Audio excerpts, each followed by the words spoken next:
કોઈ સોમવારનું વ્રત કરે, કોઈ એકાદશીનું વ્રત કરે, કોઈ ત્રયોદશીનું વ્રત કરે, અલગ અલગ વ્રતો હોય છે. એ બધા જ વ્રત કરવાનું ફલ આ શિવ મહાપણ ભગવાનને પ્રણામ કરવા માત્રથી, તેમને વંદન કરવા માત્રથી અને કથાનું શ્રવણ કરવા માત્રથી.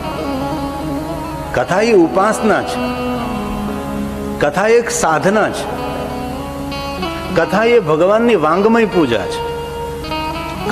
કથા પરમ પાવની યસ્ય શ્રવણ માત્રણ પાપિયા નપી મુક્તિ ભક. મુક્તિ આપનારા ભગવાનની કથા છે. મુક્તિનો અર્થ થાય છે સ્વતંત્રતા. એ જીવ કોઈને પરાધીન ન રહે. આમ તમે જો, આમ તો જન્મથી લઈને મૃત્યુ સુધી આપણે પરાધીન હોઈએ. આપણે જયારે જન્મીએ ત્યારે આપણે માને આધીન હોઈએ છીએ, થોડા મોટા થઈ તો મા બાપને આધીન હોઈએ છીએ,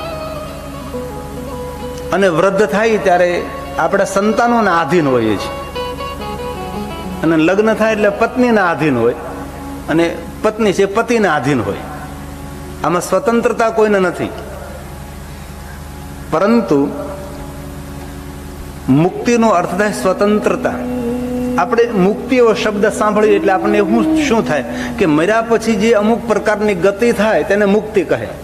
પણ શિવ મહાપણમાં મહર્ષિ ભગવાન વ્યાસજીએ મુક્તિનો અર્થ કર્યો છે સ્વતંત્રતા, પરાધીનતા, પરતંત્રતા નહીં, પરંતુ સ્વતંત્રતા છે. કોઈને આધીન નહીં. એ જીવ સ્વતંત્ર બને છે. એવું ન સમજવું કે મુક્તિ એટલે માણસનું શરીર શાંત થાય, અમુક પ્રકારની ગતિ મળે, એમને જ મુક્તિ સમજવી. મુક્તિનો અર્થ જે તમારું સ્થાન છે એ સ્થાન નથી રહેતું, એ મહાસ્થાન બને છે. એ તમારા માટે તીર્થ છે. હું વ્યાસપીઠ ઉપર બિરાજુ છું, તમે તમારા સ્થાન ઉપર બિરાજો છો, એ ભૂમિ તમારા માટે તીર્થ છે. કેવું તીર્થ છે? પરમધામ પરમ પદમ. પરમ ધામને આપનારું, પરમ પદ આપનારું તીર્થ. એ જે તમારી કથા સ્થલી છે, જે તમારું સ્થાન છે, એનો એ મહિમા છે. અનેક શ્રોતાઓના મેં દર્શન કર્યા કે કોઈ કોઈ શ્રોતા એવા હોય છે એક સ્થાને બેસીને 9 દિવસ કથા શ્રવણ કરે. હવે એક જગ્યાએ બેસીને 9 દિવસ કથા સાંભળવી હોય તેના માટે શું કરવું પડે? વહેલા આવવું પડે, નહીતર આપણી જગ્યાએ કોઈ બેસી જાય. તેથી આપણા સ્થાને કોઈ બેસે નહીં તો આપણે વહેલા આવી જઈએ, અને જે આપણું રોજનું સ્થાન હોય તે આપણે જગ્યા લઈ લઈએ. આ શ્રેષ્ઠ શ્રોતાઓનું લક્ષણ છે, ઉત્તમ શ્રોતાઓનું લક્ષણ છે.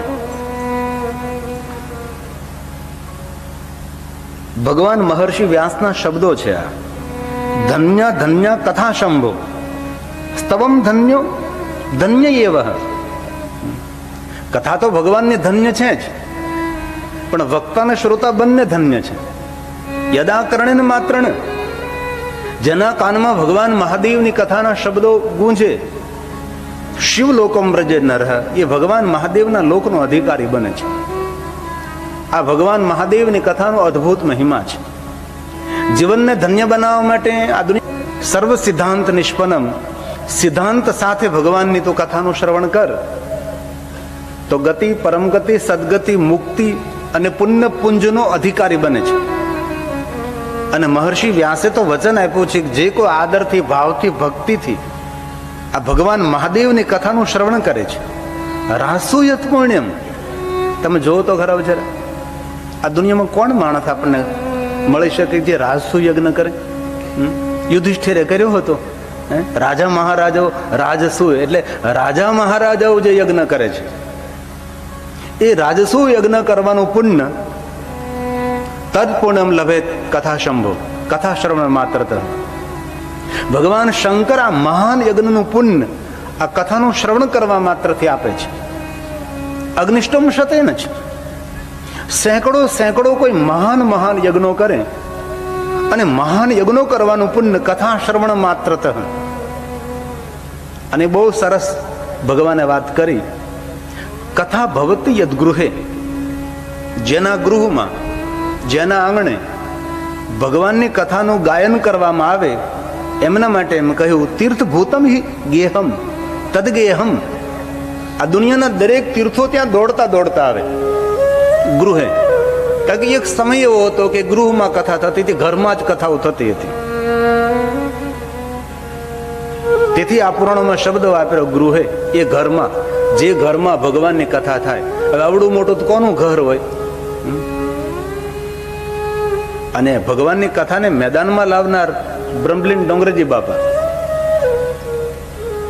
અને કથામાં મધુર સંગીત લાવનારા આપણા પૂજ્ય બાપુ મોરારી બાપુ. કથામાં જો સંગીતે પ્રવેશ કર્યો હોય તો પૂજ્ય મોરારી બાપુ. આ કથાને આટલું સુંદર ડિજિટલ રૂપ આપનાર પરમ વંદનીય મહાપુરુષ હોય તો પૂજ્ય મોરારી બાપુ જ હોઈ શકે છે. એમાં નામ લેવામાં થોડો પણ કોઈને ખચકાટ નહીં થવો જોઈએ. તીર્થભૂતમ હિ તદગેહમ. જ્યાં ભગવાનની કથા થાય ત્યાં તીર્થો દોડતા દોડતા આવે છે. હવે તીર્થોનું આગમન થાય તો વસતામ પાપ નાશનમ. તીર્થો આવે એટલે પાપ તરત પલાયન થાય, પાપો જતા રહે છે. અને જ્યારે માનવ ભગવાન મહાદેવની કથા આદરથી સાંભળે છે, અશ્વમેઘ સહસ્રાણી, 1000 અશ્વમેધ યજ્ઞ કરે. હવે આ કલયુગમાં કોણ ભલા યજ્ઞ કરે છે? અતિ મહારુદ્ર યજ્ઞ કરવો હોય તો કેટલી બધી વ્યવસ્થા ઊભી કરવી પડે છે. હવે અશ્વમેધ યજ્ઞ કોણ કરે? કોઈ ન કરી શકે. વાજપેયી શતાની છે. અનંતે કહ્યું ચતુર્વર્ગ પ્રદા સેવા. 4 પુરુષાર્થોનો અધિકારી બને છે. ધર્મ, અર્થ, કામ અને મોક્ષનો અધિકારી જે પ્રભુની કથાનું શ્રવણ કરે છે. તેથી આ 9 દિવસનો લાભ અપાવનાર આપણા રાજુભાઈ, ભારતીબેન, માતુશ્રી